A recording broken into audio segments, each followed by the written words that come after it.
સુરત પોલીસને અભિનંદન પાઠવવામાં આવ્યા હતા। સુરતમાં થયેલા પથ્થરમારા મામલા પછી વાતાવરણ તંગ બન્યું હતું। ગણપતિ વિસર્જન પૂર્ણ થતા પોલીસે હાશકારો લીધો હતો। હજુ તો ઈદનો બંદોબસ્ત પૂરો થયો ન હતો ત્યાં જ સોમવારે રાત્રે 1:30 વાગ્યે ફાગડથી મેસેજ આવ્યો કે વિસર્જન યાત્રા નીકળી છે, જેથી એ જ બંદોબસ્ત યથાવત રાખીને આગળની રૂપરેખા નક્કી કરી। એક પછી એક મધરાતથી જ યાત્રા શરૂ થઈ ગઈ હતી। આવું પહેલી જ વાર બન્યું। પહેલી વખત વિસર્જન યાત્રામાં આવો અદ્ભુત માહોલ અને માનવ મહેરામણ જોવા મળ્યો હતો। રાજમાર્ગ પરના 2 કિલોમીટરના વિસ્તારનો નજારો તો એટલો અદ્ભુત હતો કે જાણે સિરીઝ જોતા હોય। મૈદરપુરા, લાલગેટ, ગોલવાડ સહિતના વિસ્તારોમાં જવાના ચારે બાજુના રસ્તા માનવ મેદનીથી ચિક્કાર હતા। સૌના મુખેથી ગણપતિ બાપા મોરિયાના નાદ સાંભળવા મળતા હતા। તમામ ભક્તો સ્વયં શિસ્ત જાળવીને યાત્રામાં નીકળી રહ્યા હતા। એક અલગ પ્રકારનો ઉત્સાહ વિસર્જન યાત્રામાં જ નહીં પરંતુ 10 દિવસના ગણેશ ઉત્સવમાં જોવા મળ્યો। દરરોજ રાત્રે 3-3 વાગ્યા સુધી પંડાલોમાં લોકોની લાંબી લાઈનો લાગતી હતી। શહેરમાં ચારે બાજુ ઉત્સાહ અને ઉમંગનો માહોલ હતો। જાણે આ ઉત્સવમાં જ દિવાળી ઉજવાઈ ગઈ તેની પ્રતીતિ દેખાઈ। અમારા માટે પણ ઈદ અને વિસર્જન આગળ પાછળના દિવસે હોવાથી મુશ્કેલી હતી।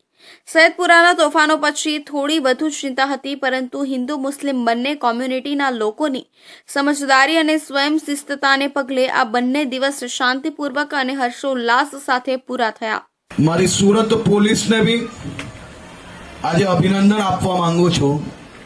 છેલ્લા અનેક દિવસોથી તમે સૌ લોકો આટલી ઊંચી ભગવાન ગણપતિજીની મૂર્તિ અને એની પૂજા અર્ચના, એનું આગમન અને વિસર્જન, આ બધું ભાવપૂર્વક, ઉત્સાહપૂર્વક તમે સૌ લોકો બનાવી શકો તે માટે સુરત પોલીસ અનેક દિવસથી રાત દિવસ એક કરીને એમને પોતાના ઘરના ગણપતિની પૂજાને ત્યાગ કરીને તમારા ગણપતિજીની, તમારા મંડળોની પૂજા અર્ચના, તમારા સૌનો ઉત્સાહ જળવાઈ રહે તે માટે જે કામગીરી કરી છે તે બદલ હું સુરત શહેર પોલીસ કમિશનર શ્રી અનુપમસિંહ ગેહલોતજી અને એમની આખી ટીમને હું ખૂબ અભિનંદન આપું છું।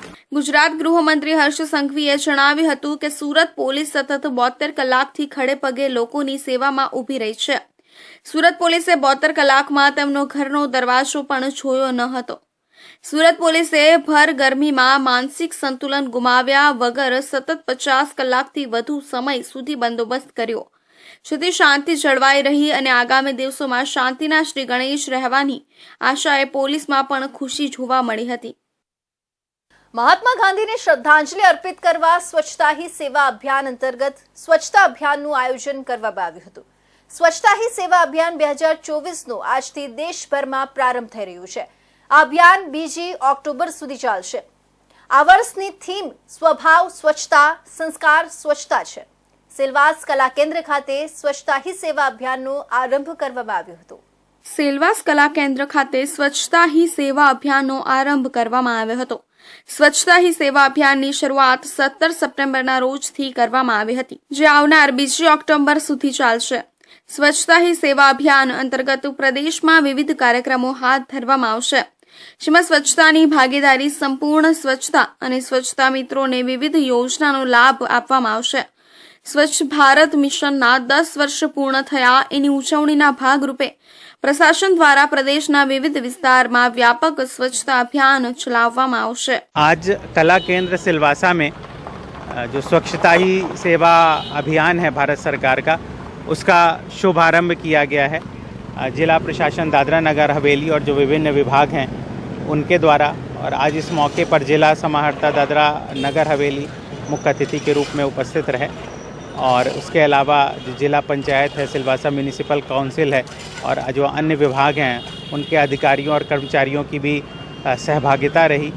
और भारत सरकार ने इस वर्ष जो है स्वच्छता ही सेवा अभियान में फोकस किया है स्वच्छता की भागीदारी, संपूर्ण स्वच्छता, और जो स्वच्छता मित्र हैं उनको विभिन्न योजनाओं का लाभ देना। तो उसी को ध्यान में रखते हुए और स्वच्छ भारत मिशन के 10 वर्ष पूर्ण होने के अवसर पर जो है दादरा नगर हवेली जिला प्रशासन और विभिन्न जो विभागों ने पूर्ण तैयारी की है। આ સાથે લોકોમાં જાગૃતિ આવે એ માટે વિવિધ સ્પર્ધાનું પણ આયોજન કરવામાં આવશે, જેમાં નિબંધ સ્પર્ધા, પેઇન્ટિંગ સ્પર્ધા, એક પેડ માં કે નામ, મેરેથોન, સાયક્લોથોન જેવી સ્પર્ધાનું પણ આયોજન કરવામાં આવશે અને આવનાર 2 ઓક્ટોબરના રોજ સ્વચ્છતા હી સેવા અભિયાનની ગ્રાન્ડ ઉજવણી કરવામાં આવશે. સેલવાસના કલાકેન્દ્ર ખાતે યોજાયેલ આ કાર્યક્રમમાં મુખ્ય અતિથિ તરીકે દાનહ કલેક્ટર પ્રિયંક કિશોર, સેલવાસ નગરપાલિકા અને દાનહ જિલ્લા પંચાયતના ચૂંટાયેલા પ્રતિનિધિ તેમજ અધિકારીઓ હાજર રહ્યા હતા. તાપી જિલ્લામાં ભારે ઉત્સાહ સાથે 10 દિવસ સુધી ચાલેલા ગણેશ મહોત્સવ બાદ ગતરોજ અનંત ચૌદસના દિવસે ચુસ્ત પોલીસ બંદોબસ્ત વચ્ચે જિલ્લાના વિવિધ ભાગોમાં વિઘ્ન વિના શાંતિપૂર્ણ માહોલમાં શ્રી ગણેશ વિસર્જન યાત્રા સંપન્ન થઈ હતી. મહારાષ્ટ્ર સહિત ગુજરાત અને સમગ્ર દેશમાં 7 સપ્ટેમ્બરથી શરૂ થયેલ શ્રી ગણેશ મહોત્સવ 10 દિવસ સુધી ખૂબ ઉત્સાહભેર રીતે ઉજવણી કરવામાં આવી. ત્યારે ગતરોજ અનંત ચૌદસના દિવસે સમગ્ર તાપી જિલ્લાના વિવિધ ભાગોમાં ચુસ્ત પોલીસ બંદોબસ્ત વચ્ચે વિઘ્ન વિના શાંતિપૂર્ણ માહોલમાં ગણપતિ બાપાનું વિસર્જન યાત્રા પૂર્ણ થઈ. ત્યારે વ્યારાનગરમાં 150 જેટલી નાની મોટી પ્રતિમાઓ વિસર્જન યાત્રા યોજાઈ હતી, જેમાં ઢોલ, નગારા અને લેઝીમના તાલે ભક્તો નાચી ભક્તિભાવના ગીત ગાઈ બાપાના પ્રતિમાની વિદાય કરી હતી. જેમાં નગરના વિવિધ સેવાભાવી સંસ્થાઓએ ઠંડા પીણા સહિત છાસ અને પ્રસાદીનું વિતરણ કર્યું હતું. જેમાં નગરના દ્વારિકાધીશ આહિર યુવા ગ્રુપ દ્વારા 3,000થી વધુ લીટરનું છાશનું વિતરણ કરવામાં આવ્યું હતું. જેમાં 20,000થી વધુ ભાવિ ભક્તોએ છાશનો લાભ લીધો હતો. તો બીજી તરફ બાબા બર્ફાની ગ્રુપ દ્વારા પ્રસાદીમાં ખીચડીનું વિતરણ કર્યું હતું, જેમાં 50,000થી વધુ ભાવિ ભક્તોએ ખીચડીના પ્રસાદનો લાભ લીધો હતો. નગરમાં મોડી રાત્રે 10 વાગ્યા સુધી વિસર્જન યાત્રા શરૂ હતી અને નગરની પ્રતિમાઓનું નગરના મીંડા નદી ખાતે આવેલ કૃત્રિમ તળાવ સહિત મદા નદી અને ટીચરિયા ડોલારા ખાતે થતી પ્રસાર થતી નદીમાં મોટી પ્રતિમાનું વિસર્જન કરવામાં આવ્યું હતું. જેમાં સમગ્ર વિસર્જન દરમિયાન પોલીસ વિભાગના જવાનોએ સમગ્ર સવારથી લઈને મોડી રાત્રિ સુધી પોતાની ફરજ અદા કરી હતી અને સાથે વ્યારા શહેર ગણેશ ઉત્સવ સમિતિના કાર્યકરો પણ વિસર્જન યાત્રામાં પોતાની સેવા ભજવી રહ્યા હતા. કાયદા કથા ટીમ દ્વારા સુરત સિવિલ હોસ્પિટલમાં એક દિવસના ધરણા પ્રદર્શનનું આયોજન કરવામાં આવ્યું હતું, જેમાં સિવિલ હોસ્પિટલની જૂની બિલ્ડિંગ જર્જરિત હોવાના કારણે ખાલી કરવા માંગ ઉઠી છે. લાખો ગરીબ વર્ગના લોકોના જીવ મુશ્કેલીમાં હોવાની વાત સામે આવી છે. સિવિલમાં આરએમઓ ઓફિસની સામે વિરોધ કરવામાં આવ્યો હતો. સુરત શહેર સહિત અનેક જિલ્લાઓના ગરીબ તેમજ મધ્ય વર્ગના લોકો માટે આશીર્વાદ સમાન સુરત નવી સિવિલ હોસ્પિટલ જર્જરિત બની ગઈ છે. લોકો માટે જીવના જોખમ સમાન બનેલી મિલકતને લઈને વિરોધ કરવામાં આવી રહ્યો છે. બિલ્ડિંગ જર્જરિત થઈ ગઈ હોવા છતાં પણ ત્યાં દર્દીઓની સારવાર કરવામાં આવી રહી છે, જેને લઈને સુરતની કાયદા કથા સંસ્થા દ્વારા એક દિવસના ધરણા કરીને વિરોધ કરવામાં આવી રહ્યો છે. સિવિલ હોસ્પિટલની જૂની બિલ્ડિંગ જર્જરિત હોવાને લઈને ગાંધીનગરથી આરોગ્યની ટીમ સુરત ખાતે દોડી આવી હતી તેમજ મિલકતનું નિરીક્ષણ કર્યું હતું, જેમાં મિલકત અત્યંત જર્જરિત હોવાનું સામે આવતા મિલકતને 2 મહિનામાં ખાલી કરવાના આદેશ આપવામાં આવ્યા હતા. જે વાતને 2 મહિના પૂરા થવા છતાં બિલ્ડિંગ ખાલી ન કરવામાં આવતા કાયદા કથા સંસ્થા દ્વારા એક દિવસના ધરણા કરવામાં આવ્યા છે. કાયદા કથા ટીમ દ્વારા આજે એક પ્રતિક ધરણાનું આયોજન કર્યું છે, કારણ કે એટલા માટે કરવું પડ્યું છે. આ જે ખંડેર બિલ્ડિંગ છે, છેલ્લા 9 વર્ષથી ખંડેર તરીકે જાહેર થઈ ગયેલું હોવા છતાં આજ દિન સુધી એની અંદર ખાલી મરામત સિવાય બીજું કોઈ કામગીરી કરતા નથી, કારણ કે આ બિલ્ડિંગ ચાલે એવું પરિસ્થિતિમાં નથી. આ બિલ્ડિંગ ગમે ત્યારે પડી જવાની સંભાવના છે, ટેકા મારીને એને સપોર્ટ કરી રાખે છે. તો આવા સંજોગોમાં આ બિલ્ડિંગ જલ્દી તકે ખાલી કરે એના માટે અમે અમારું ટીમ દ્વારા આવેદનપત્ર આપવામાં આવ્યું છે અને વકીલ નોટિસ પણ આપીને એની અંદર માંગણી કરવામાં આવેલું છે.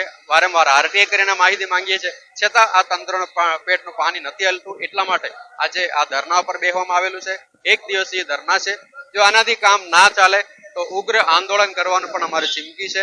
સુરત નવી સિવિલ હોસ્પિટલની જૂની બિલ્ડિંગ એકદમ જર્જરિત થઈ ગઈ છે. આ ઇમારતોને તાત્કાલિક ખાલી કરવા માટે કાનૂની નોટિસ આપવામાં આવી હતી.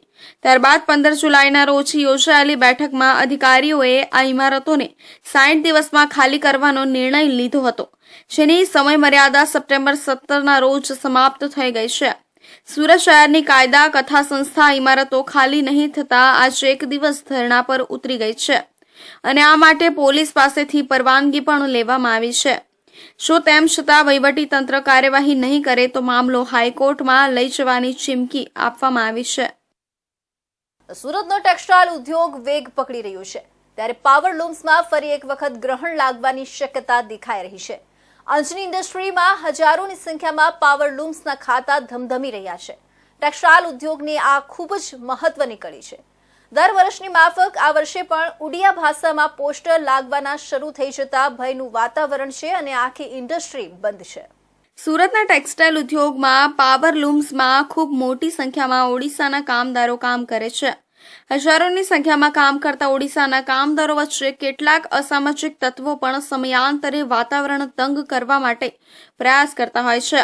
અંજની ઇન્ડસ્ટ્રીઝના પાવરલૂમ્સના સંચાલકોની સામે અનેક વખત અસામાજિક તત્વો તોફાન મચાવી ચૂક્યા છે.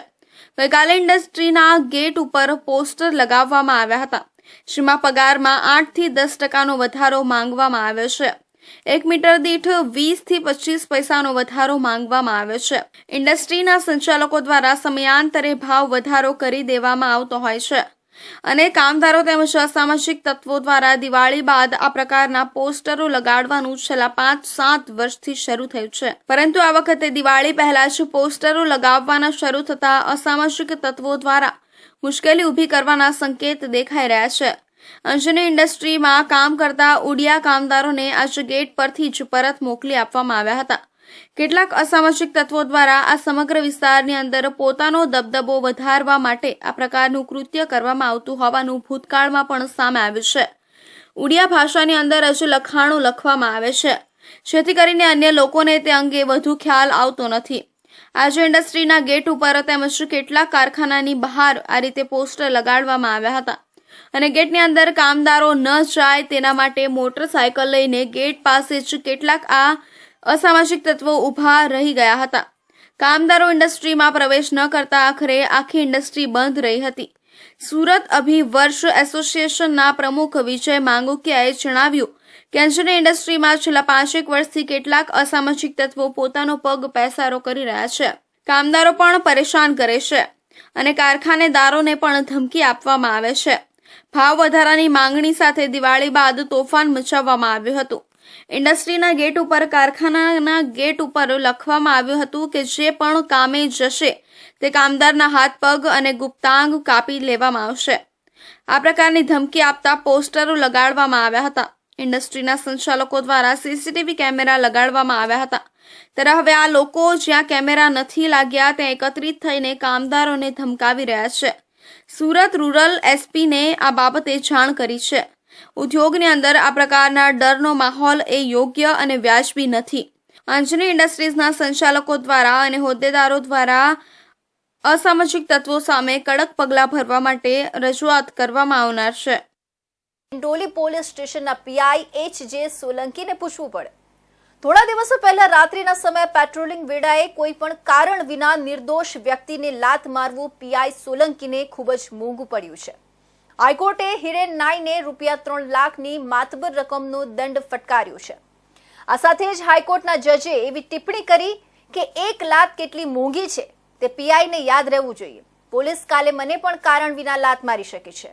આ કેસની હકીકત એવી છે કે સુરતના ડિંડોલી વિસ્તારમાં રહેતા એડવોકેટ હિરેન નાઈ કારમાં મિત્રો સાથે રાત્રિના સમયે બેઠા હતા. ત્યારે ડિંડોલી પોલીસ સ્ટેશનના પીઆઈ H.J. સોલંકીએ ત્યાં આવી કોઈ પણ જાતની પૂછપરછ કર્યા વિના સીધી જ એડવોકેટ હિરેન નાઈને લાત મારી દીધી હતી. આ સાથે જ એટ્રોસિટી થાય તેવા અપશબ્દો બોલ્યા હતા. આ ઘટનાનો વિડીયો પણ બાદમાં વાયરલ થયો હતો. એડવોકેટ હિરેન નાઈ પીઆઈ વિરુદ્ધ ફરિયાદ નોંધાવવા ગયા હતા, ત્યારે પોલીસ અધિકારીઓ ફરિયાદ લેવાનો ઇનકાર કર્યો હતો. આથી એડવોકેટે હાઈકોર્ટમાં અરજી કરી હતી અને દલીલ બાદ હાઈકોર્ટે આ કેસમાં પીઆઈ H.J. સોલંકીને 3 લાખનો દંડ ફટકાર્યો છે. પીઆઈને આજીવન યાદ રહેવું જોઈએ કે કોઈ પણ કારણ વિના નિર્દોષ લોકો પર હાથ ઉપાડવો કે લાત મારવી કેટલી મોંઘી પડી શકે છે. ભવિષ્યમાં પણ તેને કોઈ માણસ પર હાથ કે પગ ઉપાડતા લાતના દંડ યાદ આવશે. પોલીસ ભલે દબાણમાં કામ કરે છે, પરંતુ તેનો મતલબ સત્તાનો દુરુપયોગ કરવાની છૂટ નથી. પીઆઈએ ન્યાયતંત્ર વિશે પણ જાહેરમાં અશોભનીય શબ્દો કહ્યા હોવાની કોર્ટમાં રજૂઆત થઈ હતી. આ મામલે કોર્ટે ટકોર કરી હતી કે આવા પોલીસ અધિકારીઓ સામે સરકાર પગલાં કેમ લેતી નથી. હાઈકોર્ટના જજ નિર્ઝર દેસાઈએ ચાલુ સુનાવણી દરમિયાન જ ઉચ્ચ પોલીસ અધિકારી પાસે પીઆઈ સામે શું પગલાં લેશો તે અંગે માહિતી મંગાવી હતી. ફરિયાદી એડવોકેટે કોર્ટને ઘટના સમયના સીસીટીવી ફૂટેજ બતાવ્યા હતા, જે જોઈ કોર્ટ ગુસ્સે ભરાઈ હતી. ભરી કોર્ટમાં જજે પીઆઈને ખખડાવતા કહ્યું હતું કે શું વર્દી પહેરીને ફરો છો એટલે કોઈને પણ ગુના વિના મારવાના? પૂછપરછ વિના કોઈને મારી કેવી રીતે શકાય? કોઈ સાચો આરોપી હોય તો પણ પૂછપરછ વિના લાત મારી શકાય નહીં. પોલીસ દમનને અટકાવશે નહીં તો કાલે પોલીસ મને પણ લાત મારી શકે છે. ફૂટેજમાં જોઈ શકાય છે કે પોતાને હીરો સમજતા પીઆઈ જીપમાંથી કૂદી સીધા જ નિર્દોષ વ્યક્તિને લાત મારે છે. દેખતો પુરાવો છે. પોતાને હીરો સમજતા પીઆઈને ક્યારેક માફ કરી શકાય નહીં. પીઆઈએ સત્તાનો દુરુપયોગ કર્યો છે. પીઆઈએ વકીલને નાર્કોટિક્સના ખોટા કેસમાં ફસાવી દેવાની પણ ધમકી આપી હતી. તેને માફ કરી શકાય નહીં. સુરતની નવી સિવિલ હોસ્પિટલમાં નશાની હાલતમાં અસામાજિક તત્વોએ મારામારી અને તોડફોડ કરી ધમાલ મચાવતા હોબાળો મચી ગયો હતો, જેથી દર્દીઓના સગાઓમાં ભાગદોડ મચી ગઈ હતી, જેને પગલે હોસ્પિટલની સુરક્ષા સામે સવાલો ઉભા થયા છે. હાલ તો આ સમગ્ર ઘટનાના સીસીટીવી સામે આવ્યા છે. દર વર્ષની જેમ આ વર્ષે પણ નવી સિવિલ હોસ્પિટલમાં ગણેશજીની સ્થાપના કરવામાં આવી હતી. આ વખતે નવી સિવિલ હોસ્પિટલના અલગ અલગ 4 વોર્ડમાં ગણેશજીની સ્થાપના કરાઈ હતી. ગતરોજ વિસર્જનના દિવસે જ સ્ટાફ દ્વારા વોર્ડની બહાર જ ટબમાં બાપ્પાની પ્રતિમાનું વિસર્જન કરી વિદાય આપવામાં આવી હતી.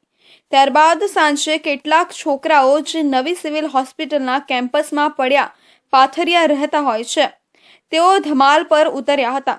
નવી સિવિલ હોસ્પિટલના મેઇન ગેટની પાસે નાસ્તાની દુકાન ચલાવતા હીરારામ મારવાડી સાથે માથાકૂટ કરી હતી, જેમાંથી એક યુવકે હીરારામ સાથે ઝપાઝપી કરી હતી અને હીરારામની દુકાનમાં પથ્થર જેવી કોઈ વસ્તુ મારી તોડફોડ કરવાનો પ્રયાસ કર્યો હતો. દરમિયાન કચરાપેટી ઉચકીને પણ ફેંકી હતી. આ યુવક દારૂ પીધેલી હાલતમાં હોય તેવું લાગી રહ્યું હતું. આ યુવકોની ધમાલના કારણે ત્યાં હાજર દર્દીઓના સગાઓમાં પણ ભાગદોડ મચી ગઈ હતી. આ ઉપરાંત ત્યાં હાજર લોકોએ આ મારામારીનો વિડીયો પણ પોતાના મોબાઈલ ફોનમાં ઉતારી લીધો હતો. વધુમાં જાણવા મળ્યું હતું કે આ યુવક કેટલાક છોકરાઓ સાથે નવી સિવિલ હોસ્પિટલના પીએમ રૂમની પાસે પડ્યા પાથરીઓ રહે છે અને સિવિલ હોસ્પિટલમાં લોકો સાથે દાદાગીરી પણ કરતો હોય છે. આ સમગ્ર મામલો હાલ ત્યાં કેન્ટીનમાં લાગેલા સીસીટીવી કેમેરામાં કેદ થઈ જવા પામ્યો છે. અંકલેશ્વરના ભરૂચી નાકા પાસે એક ઇસમ દ્વારા પોલીસ જવાન પર હુમલો કરવામાં આવ્યો હતો. હુમલાખોરને પોલીસે દબોચી લીધો હતો. પોલીસ જવાન ગંભીર રીતે ઘાયલ થતા હોસ્પિટલ ખાતે ખસેડવાની તજવીજ હાથ ધરાઈ હતી. અંકલેશ્વરમાં ગણેશ વિસર્જન દરમિયાન પોલીસ કર્મી પર હુમલો થતા ખળભળાટ મચી જવા પામ્યો હતો. પોલીસ કર્મીની હાથના ભાગે ઈજા પહોંચતા સારવાર અર્થે ખસેડવામાં આવ્યો હતો. અંકલેશ્વરમાં ગણેશ મહોત્સવની પૂર્ણાહુતિ થઈ છે, ત્યારે મંગળવારે મોડી સાંજના સમયે ગણેશ વિસર્જનની પ્રક્રિયા ચાલી રહી હતી. તે દરમિયાન શહેરના ભરૂચી નાકા વિસ્તારમાં ફરજ પર હાજર પોલીસકર્મી પર એક વ્યક્તિએ હુમલો કર્યો હતો, જેના કારણે પોલીસકર્મી લોહી લુહાણ થઈ ગયો હતો. આ અંગેની જાણ થતાં લોકોના ટોળા એકત્રિત થઈ ગયા હતા. આ અંગે મળતી વિગતો અનુસાર હુમલાખોર નશાની હાલતમાં હતો અને અન્ય પોલીસકર્મીઓ સાથે માથાકૂટ કરી રહ્યો હતો. તે દરમિયાન લલિતભાઈ નામના આ પોલીસકર્મીએ તેને કહેવા છતાં તેણે ચપ્પુ વડે હાથના ભાગે હુમલો કરતા પોલીસકર્મી લલિતભાઈ ઈજાગ્રસ્ત થયા હતા. આથી તેઓને સારવાર અર્થે નજીકની હોસ્પિટલ ખસેડવામાં આવ્યા હતા. બનાવની જાણ થતાં જ પોલીસ કાફલો ઘટના સ્થળે દોડી આવ્યો હતો. ત્યારે બનાવની વધુ તપાસ પોલીસ ચલાવી રહી છે. કેન્દ્ર સરકારે પ્રધાનમંત્રી આવાસ યોજના અર્બન PMAYU 2.0 ને લીલી ઝંડી આપી દીધી છે. આ આવાસ યોજના 1 કરોડ શહેરી ગરીબ અને મધ્યમ વર્ગના પરિવારોને મદદ કરશે. 5 વર્ષમાં 2024 અને 2025 થી 2028-2029 સુધી શહેરી વિસ્તારોમાં સસ્તી કિંમતે મકાનો ખરીદવા અથવા ભાડે આપવા માટે ઉપલબ્ધ થશે, જેના અંતર્ગત દાદરાનગર હવેલીમાં પ્રધાનમંત્રી આવાસ યોજનામાં લાભાર્થીઓને ગૃહ પ્રવેશ કરાવવામાં આવ્યો હતો અને નવા ફાળવેલ આવાસ યોજનાના લાભાર્થીઓને ચેક વિતરણ કરાયું હતું. દાનહમાં પ્રધાનમંત્રી આવાસ યોજના ગ્રામીણ હેઠળ ફાળવેલ આવાસમાં ગૃહ પ્રવેશ કરાવવામાં આવ્યો હતો. દાનહમાં પ્રધાનમંત્રી આવાસ યોજના હેઠળ નવા નિર્માણ પામેલા આવાસમાં ગૃહ પ્રવેશ કરાવવામાં આવ્યો હતો. તેમજ નવા ફાળવવામાં આવેલ ગૃહ માટેના ચેકનું વિતરણ કરવામાં આવ્યા હતા. આ કાર્યક્રમ દાનહના તમામ 20 ગ્રામ પંચાયતમાં આયોજન કરવામાં આવ્યું હતું. જિલ્લા સ્તરના કાર્યક્રમનું આયોજન સાયલી ખાતે કરવામાં આવ્યું હતું. જ્યાં જિલ્લા પંચાયત અધ્યક્ષ દામજી કુરાળા, જિલ્લા પંચાયત CAO અરુણ ગુપ્તા, વિકાસ અધિકારી અને આયોજન અધિકારી પંકજ પરમાર, જિલ્લા પંચાયત સભ્ય સાયલી, સરપંચ ગ્રામ પંચાયત સાયલી, જિલ્લાના 5 લોકો અને સ્ટાફના 5 લોકો હાજર રહ્યા હતા. आज भारत के माननीय प्रधानमंत्री जो है वो PMAY के नए फेज़ का नेशनल लॉन्च कर रहे हैं, तो उसी के अनुरूप दादरा नगर हवेली जिला पंचायत के द्वारा भी सभी 20 पंचायतों में और सायली पंचायत में जिला स्तर का PMAY का फंक्शन आयोजित किया गया है, जिसमें आज यहाँ पर जिला पंचायत प्रमुख, TP मेंबर, सरपंच और अन्य लोग पंचायत से उपस्थित हैं. और हम लोगों ने जो PMAY के बेनिफिशरी हैं रमी बहन और उनके हस्बैंड बाबू भाई, आज उनको जो है उनके घर कंप्लीट होने के बाद की प्रदान करके यहाँ पर एक समारोह आयोजित किया है, उन्हें सम्मानित किया गया है. અમારે છે ને ઘર મળી ગયેલું છે સરકાર તરફથી, તો અમે બધા લોકો બહુ ખુશ થયા. અમે બી મહેનત કરી ને તે લોકોને બી આપ્યું, તે પછી અમે એમાં રહેવાના છે હમણાં. આ કાર્યક્રમ દરમિયાન પ્રધાનમંત્રી આવાસ યોજના ગ્રામીણ હેઠળ ગ્રામીણ વિસ્તારોમાં 5 મકાનો બનાવશે. દાનહમાં બનેલ ઘરમાંથી એક ઘરના માલિકને ગૃહ પ્રવેશ રિબન કાપીને કરાવવામાં આવ્યો હતો. તેમજ ઘરના બાંધકામ માટે ₹80,000ના પ્રથમ અને બીજા હપ્તાના ચેકો લાભાર્થીઓને સોંપવામાં આવ્યા હતા. સુરતના કતારગામમાં હત્યાનો બનાવ બન્યો છે. ગણપતિ વિસર્જનના દિવસે જાહેરમાં હત્યા થઈ હોવાનું જાણવા મળ્યું છે. પ્રભુનગર સાંઈ બાબા મંદિર સામે એક યુવકની તીક્ષ્ણ હત્યાના ઘા ઝીકી હત્યા કરાઈ હતી. પોલીસે લાશને PM અર્થે ખસેડી તપાસ હાથ ધરી હતી. સુરતના કતારગામ વિસ્તારમાં ગણેશ વિસર્જનના દિવસે જ હત્યાનો બનાવ સામે આવ્યો છે. એક યુવકની જાહેરમાં તીક્ષ્ણ હથિયારના ઘા મારીને હત્યા કરી દેવામાં આવી હતી. અંગેની જાણ થતાં ચોક બજાર પોલીસનો કાફલો ઘટના સ્થળે દોડી ગયો હતો અને વધુ તપાસ હાથ ધરી છે. કતારગામ વિસ્તારમાં પ્રભુનગર પાસે આવેલા સાંઈ બાબા મંદિર સામે જાહેરમાં યુવકની હત્યા કરી દેવામાં આવી હતી. યુવકને તીક્ષ્ણ હથિયારના ઘા મારી પતાવી દેવામાં આવ્યો હતો. આ મામલે સ્થાનિકો દ્વારા પોલીસને જાણ કરવામાં આવી હતી. ચોક બજાર પોલીસનો કાફલો ઘટના સ્થળે દોડી ગયો હતો.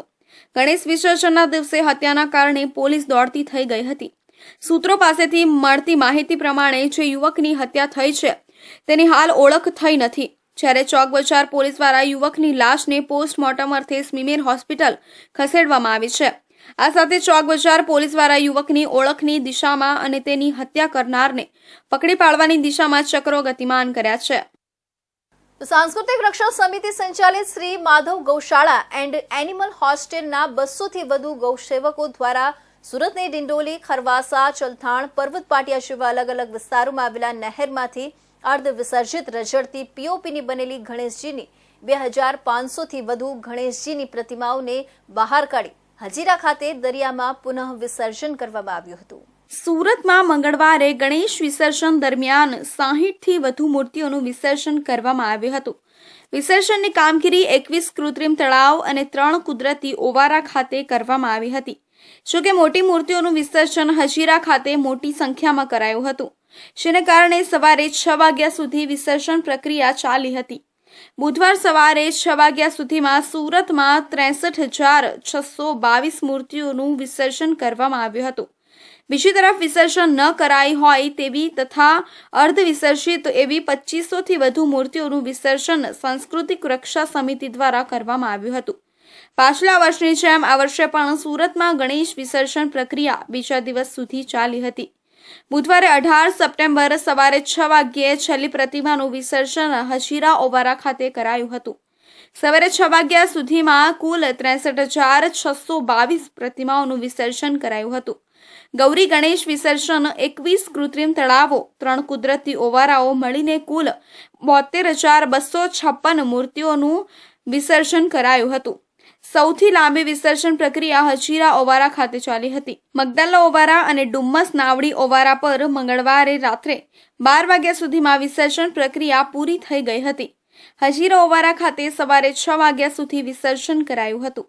ઉધના વિસ્તારમાં આવેલ શ્રી માધવ ગૌશાળા એન્ડ એનિમલ હોસ્ટેલ કે જ્યાં બીમાર દિવ્યાંગ ગાય માતા અને અન્ય પશુઓની સારવાર થાય છે તે ગૌશાળાના 200 થી વધુ ગૌસેવકો દ્વારા આ કાર્ય કરવામાં આવ્યું હતું. શ્રી ગણેશજીની પ્રતિમાઓનું શહેરના વિવિધ કેનાલોમાંથી બહાર કાઢવામાં આવે છે. જેવી કેનાલો છે જ્યાં ભક્તો દ્વારા દર વખતે અર્ધ વિસર્જિત હાલતમાં 1 ફૂટના પાણીમાં ગણપતિ બાપાને રઝળતી હાલતમાં મૂકી દેવામાં આવે છે. આજ રોજ પણ નહીં કરતા 200 થી વધુ યુવાઓ દ્વારા ગૌ ભક્તો દ્વારા શહેરની અલગ અલગ કેનાલો જેમ કે ડિંડોલી ચલથાણ નહેર, ખરવાસા નહેર, પર્વત પાટિયા કેનાલ નહેર, આ તમામ નહેરોમાંથી 2500 થી વધુ શ્રી ગણેશજીની પ્રતિમાઓને શ્રદ્ધાભેર બહાર કાઢવામાં આવી છે અને તેઓનું હજીરા ખાતે શ્રદ્ધાભેર પુનઃ વિસર્જન કરવામાં આવ્યું છે. સાંસ્કૃતિક રક્ષા સમિતિની અધ્યક્ષ આશીષ સૂર્યવંશીએ જણાવ્યું હતું કે અમારી સંસ્થા છેલ્લા 8 વર્ષથી શહેરની વિવિધ નહેરોમાંથી અર્ધ વિસર્જિત રઝળતી ગણેશજીની દશામાની હજારો પીઓપીની મૂર્તિઓ કાઢી તેઓનું ફરી વિસર્જન કરે છે. દરમિયાન વિસર્જિત પ્રક્રિયા પૂરી થતાં જ સુરત મહાનગરપાલિકા દ્વારા સફાઈ કાર્ય શરૂ કરી દેવાયું હતું. સુરત મહાનગરપાલિકાના આરોગ્ય વિભાગ દ્વારા શહેરના 369 રૂટ તેમજ મુખ્ય માર્ગો ખાતે 254 સુપરવાઇઝર અને 3600 થી વધુ સફાઈ કામદારોએ 16 JCB, 27 truck, 175 door to door ગાડી અને 140 વ્હીકલ તેમજ 35 મિકેનિકલ સ્વીપર મશીન સાથે સઘન સફાઈ કરી હતી. ગણેશ ઉત્સવના 10 દિવસ દરમિયાન પાલિકાએ 24 મેટ્રિક ટન વિસર્જન પછી સફાઈ દરમિયાન 9 મેટ્રિક ટન ફ્લાવર વેસ્ટ એકત્રિત કરી વર્મી કમ્પોસ્ટ પ્લાન્ટ ખાતે મોકલાયો હતો. ઉપરાંત 7 મેટ્રિક ટન સજાવટને લગતી સામગ્રી MRF સેન્ટર ખાતે અને 117 મેટ્રિક ટન અન્ય વેસ્ટ એકત્રિત કરી ઝોનના ટ્રાન્સફર સ્ટેશન ખાતે મોકલવાની કામગીરી કરવામાં આવી હતી.